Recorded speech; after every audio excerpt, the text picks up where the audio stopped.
Tonight, live at the UnHerd Club, we have Paul Kingsnorth, author of the new book, Against the Machine. He'll be speaking to our editor-in-chief, Freddie Stairs, and it's completely sold out. So if you don't want to miss it, you'll have to sign up to watch our live stream. That means you just go to unherd.com/live, become a subscriber, and you can watch the whole of this event, join in the subscriber Q&A, and get everything else that UnHerd has to offer. It's the only way to see it tonight. On the way to the UnHerd Club this evening, we are all really excited about our speaker this evening. It's someone who we have quite a lot of history with, and it's been really wonderful to see him come to this point. Before I bring him on stage, a little bit of housekeeping, if I may. So the way it works, for those of you who haven't been before, is we will have a conversation up here for around about 45 minutes to maybe just a bit longer than that, closer to an hour. Then there'll be an interval. Everyone can go and get a drink, do whatever you need to do, refresh yourselves, and then do come back in, because in the second half is when we have questions and discussion from everyone here, or at least some of the people here. So if you think of something that you want to ask, store it up and save it for part two. If you are watching on the live stream, welcome to you as well. We are going to be live streaming for the first roughly 15 minutes, and then we will be subscriber only, I'm afraid. So yes, this is an evil trick to try and make you cough up for your UnHerd subscription, but frankly, for less than a price of a coffee and much more stimulating, it's a must. So we look forward to seeing some of you come across. I must also mention we have books. If you haven't yet acquired one of these, which is what we're going to be talking about today, they are available for sale, and I suspect that Paul may even sign them for you if you are keen. We first kind of noticed and got really excited about Paul Kingsnorth back in 2020, in that momentous and surreal year. And rumour reached us here at UnHerd that this left environmentalist, this former editor of The Ecologist, was somehow on a political journey. And we love people who are on political journeys here. He was moving between categories. He was leaving his herd, and we kind of seized on him, and we brought him on the YouTube channel. We're delighted to say he published some of his finest essays, I think, here at UnHerd. And since then, he's been developing his thought on his own Substack. And it has culminated, really, in this really remarkable book, Against the Machine, that is launching today. This is the day of publication. Really happy that the very first event and discussion of it is taking place here at UnHerd. And as he says himself, this is his magnum opus. We were joking earlier that he plans to just direct people to certain pages in it if they ask him any questions. It is the summary so far of his thinking. So without further ado, ladies and gentlemen, let's meet him, Paul Kingsnorth.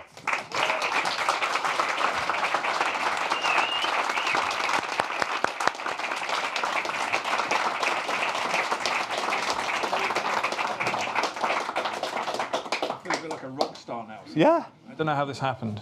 Well, welcome back. Well, thank you very much. Nice to be here. Always good. And congratulations. Thank you. Yeah. This is the first of quite a big tour. It is. I've got 3 weeks of doing events now, starting today, literally. So this is the first one.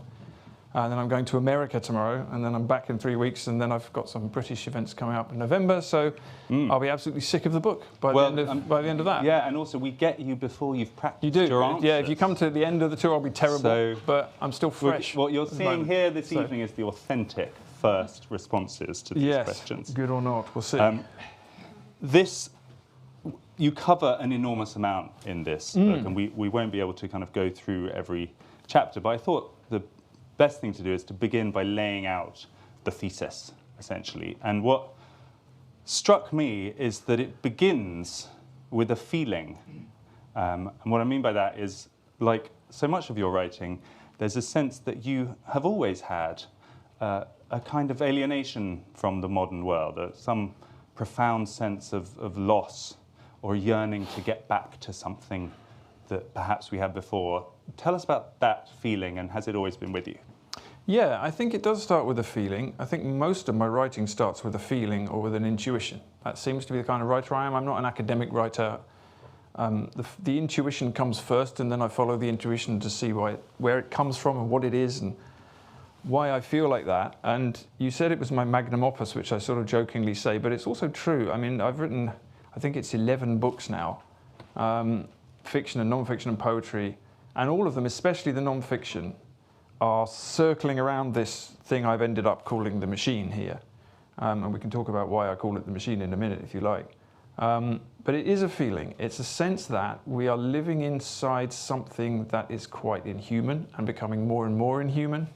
It's a system that you can feel encroaching upon you, and it becomes tighter and tighter and tighter. One of the things I begin the book with is a poem by the American poet Robinson Jeffers, who I'm a big fan of, who wrote this wonderful poem called The Purse Seine in the 1940s, and he was sitting on a cliff in Los Angeles in California, and he was watching a fishing boat drawing in a net, and there's a type of net called a purse seine where you collect the fish in the net, and then it's like a drawstring. You draw it and draw it and draw it and draw it, and he writes about how the fish in the net can't feel the net being tightened and drawn, but it tightens up all the time and until they're in it and they're stuck. And it feels to me like that's where we are.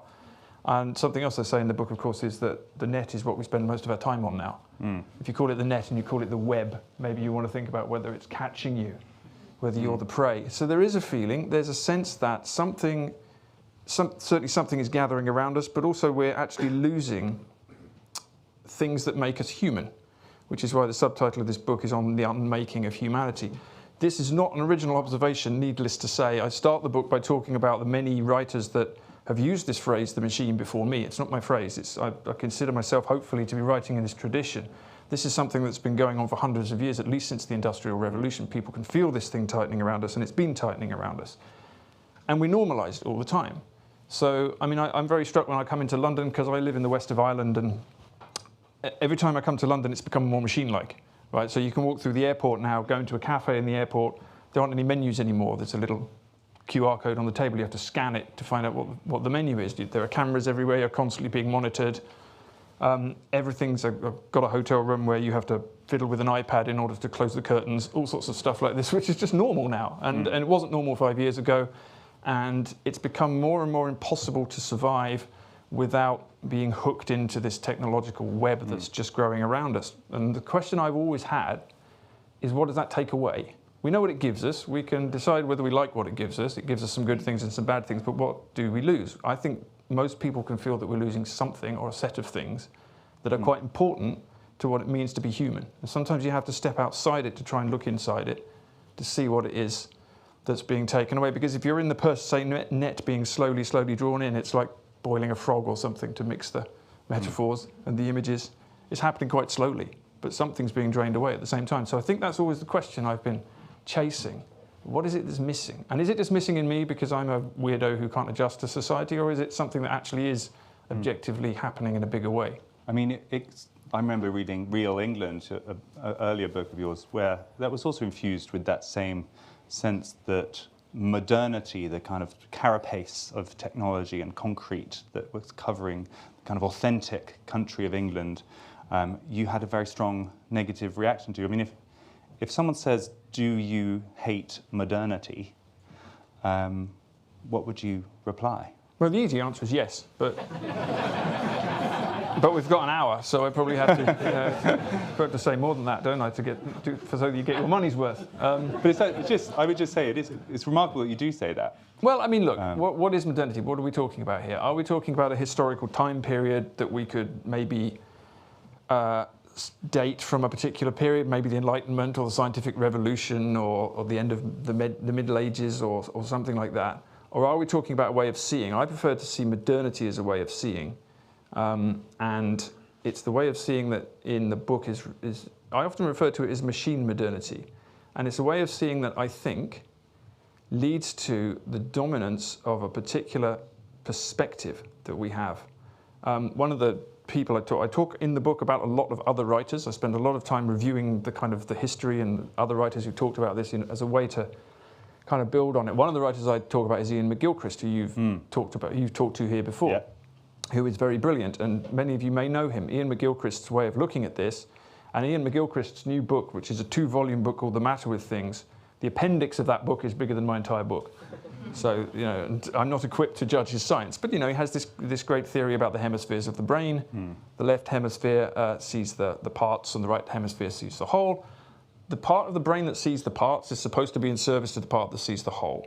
So whether or not you see that as a psychiatric or scientific point, or whether you see it as a psychological or a philosophical one, we have become deeply left-brained in the sense that we're very good at seeing the parts, very good at making things, very good at creating gizmos and wonders, very good at going to the moon, very good at examining the genes of fruit flies and the rest of it. Some of this can be very useful to us, obviously. But again, have you actually lost a way of seeing that's much more significant? Have you lost a way of understanding what the big picture of the world is? What is your relationship to community, to place, to God, to what it actually means to be a human, to the natural world? What is going under this, the dominance of this very mechanistic, very left-brain society that's excellent at seeing the parts and taking them apart, but is hopeless at seeing the whole? And that's what I see modernity as being. And it creates lots of things that we find good and useful, obviously. But where's it going in the long term? And what's the price that's being paid for it? That's the question. You do, in Against the Machine, sketch out a little bit of a history of how we got to here. You talk about some points where the change became more rapid, some important markers on the way. I mean, where do you think, some candidates for where it all began going wrong? I mean, you mentioned everyone from Aquinas, Duns Scotus, the Schism, the Reformation, the Enlightenment, Industrial Revolution, invention of the car, and many others. Got it all in there. What do you think of as the kind of key moment where this breach really began in earnest? Well, you missed a bit about the Egyptian pyramids. Oh, yeah. Which isn't my idea. I'm quoting Lewis Mumford, the great critic of technology, who wrote this enormous book, 2-volume book called The Myth of the Machine, back in the late 1960s. And Mumford really sees, and I think he's right, Mumford sees the machine as a way of seeing which manifests and rises and falls throughout history. He sees the first machine society, the first example of what he calls the mega machine, as pharaonic Egypt, which he calls a machine made of human parts, the human parts being slaves. And if you have that enormous top-down thing, you can build something incredible like a pyramid, which is what he has one section in the book actually where he compares a pyramid to a space rocket. He says these are both technologies which, at a cost of huge human labour and toil, create a technology which takes the favoured few up into heaven, which I quite like. So I think that what's happening in the modern world, what we call modernity, this time period or this way of seeing, is a manifestation of a particular way of seeing that we have, which rises and falls again and again. You could say that Egypt was a machine society. Certainly ancient Rome was very machine-like in terms of its centralization, its technocratic ability, its top-down power. What's happened since, I would say, probably let's say the 18th century, let's finger the usual suspects and say the Enlightenment and the scientific revolution, the industrial revolution together, I think they create a revolution in human seeing here in the Western world, which has since flooded out everywhere else. And this is this way of seeing which is, as I say, highly mechanistic. And ultimately, what it does is it, through the use of, really through a critique of religion, which has been going on for a long, long time, long before the Enlightenment, but it really comes to the fore in, say, the French Revolution and later on. You create a new theology. And I think this is quite important because maybe a traditional way of understanding this is that during the modern period, we've moved away from religion and we've moved instead towards reason and science. To some degree, you could maybe say that's true. But what we also have is a new belief system. And we believe primarily in a thing we call progress, which is moral progress, technological progress, endless forward movement. Things will always get better. There may be a few dips and rises and falls, but effectively we're moving towards probably some form of utopia. And if we look at the way that our politics is framed, if we look at the way technology is created now, they all are aligned with this notion of progress with a large P. So we're all progressive in that sense, not in the necessarily narrow political sense, but we all believe in this forward movement. And it's become almost a theology or the ultimate philosophy of the modern world. That's what we do. We move forward. And I think one of the problems we're having at the moment in the West is that people have stopped believing in it. It doesn't work anymore for all sorts of reasons. And because we haven't got anything else to believe in, everything's erupting in all sorts of different ways. So I would say the last 200 to 300 years in the West have been an enormous intellectual and cultural and physical and technological revolution, which is still playing out, actually. And a lot of the ructions that we see today that I think we imagine are cultural and political have a much deeper root in that, which overturns a complete way of seeing that we had before. I'm just going to pause for one moment. The one machine I'd love to turn off is the music downstairs. I don't know if we could. Maybe Julian can just get them to turn it down, because it's a different energy coming from the pop music from the restaurant. If you talk to my teenage son, he will tell you that electric guitars are the best form of the machine. He wouldn't want to live in a society in which they don't exist. Well, so, you know. I think we'll come back to that. Well, we can. So this, for me, is a really crucial distinction.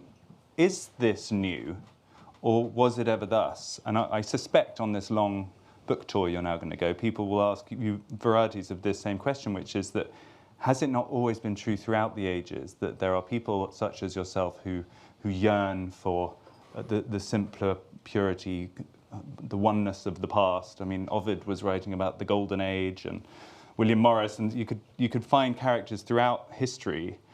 Are you just one of them, today's version, or do you think you found something that is truly specific and new about what we're going through today?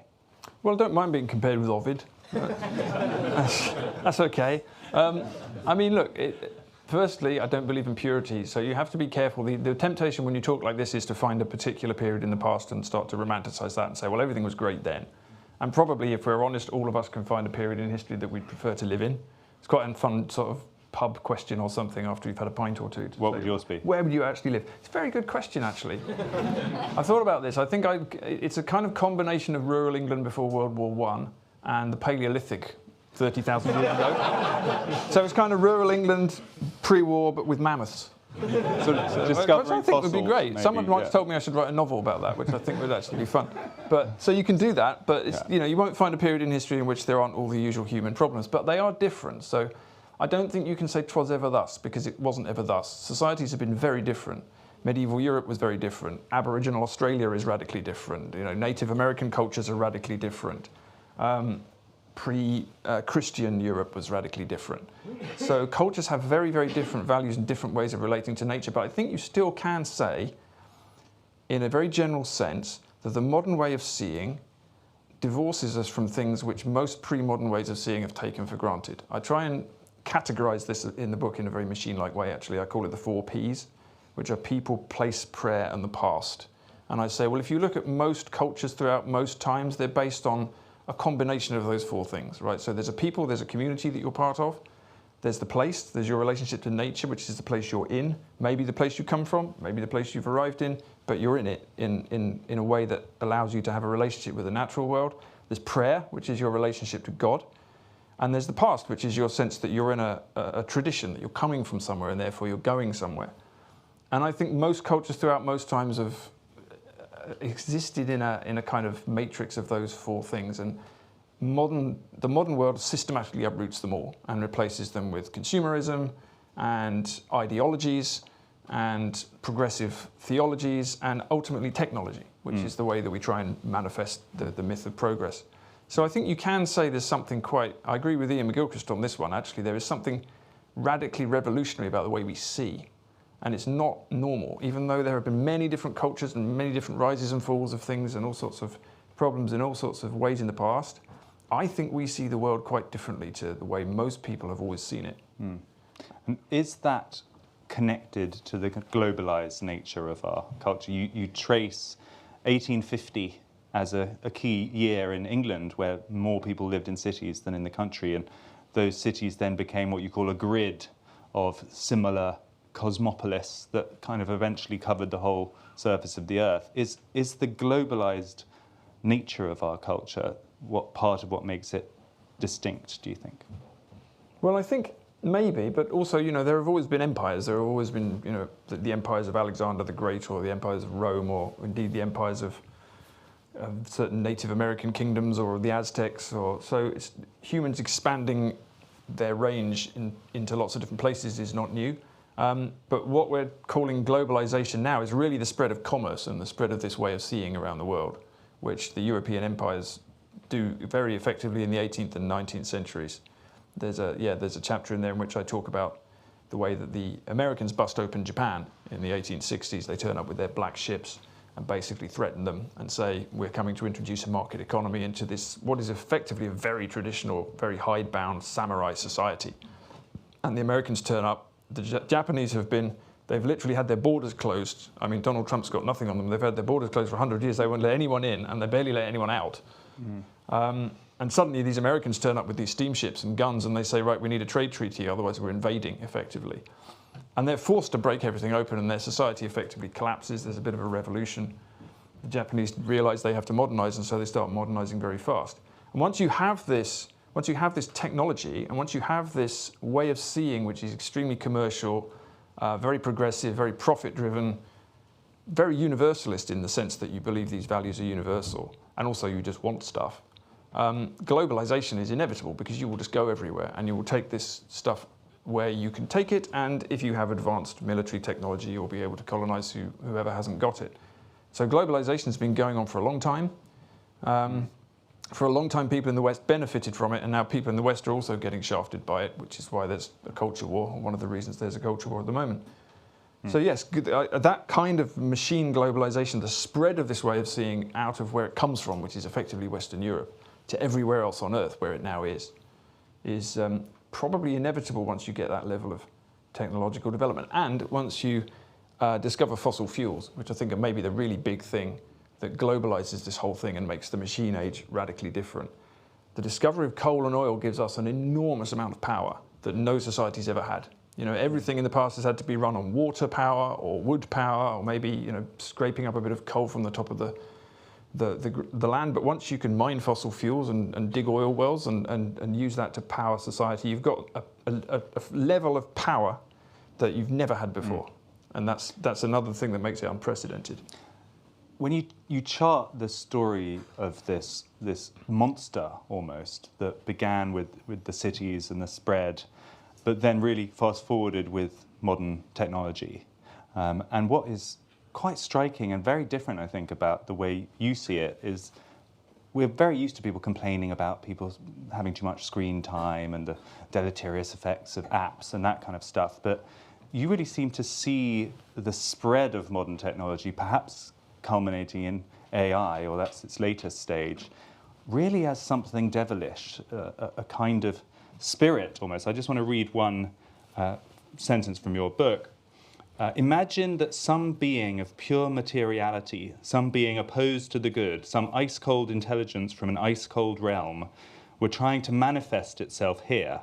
How would it appear? Not surely as clumsy, messy flesh.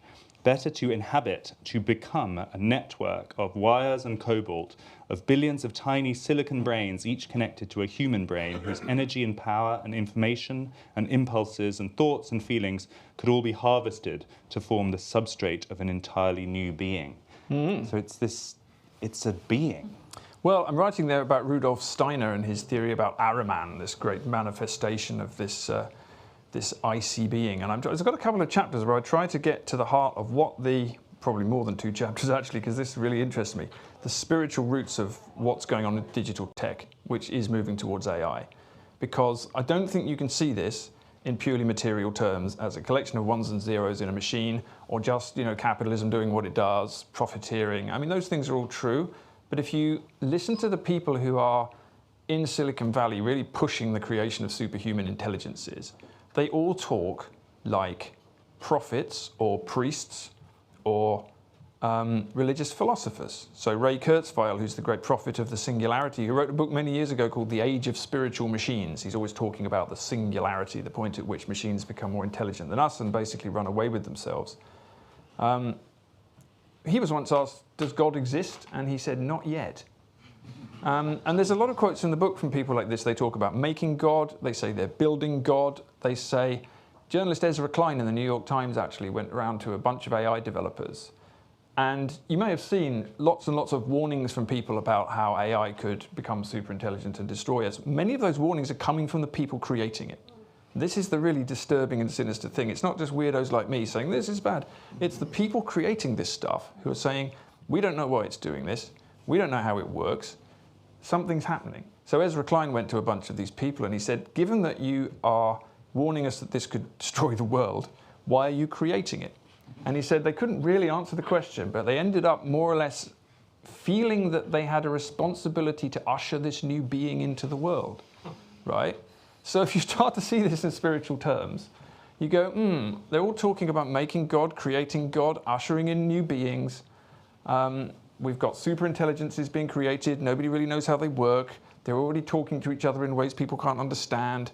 They're already persuading teenagers to kill themselves. Something very sinister is going on. And if you take seriously the kind of theology behind it, I think you see something that, again, pre-modern societies probably wouldn't have had much trouble understanding what was going on. It's like a Greek myth or something, right?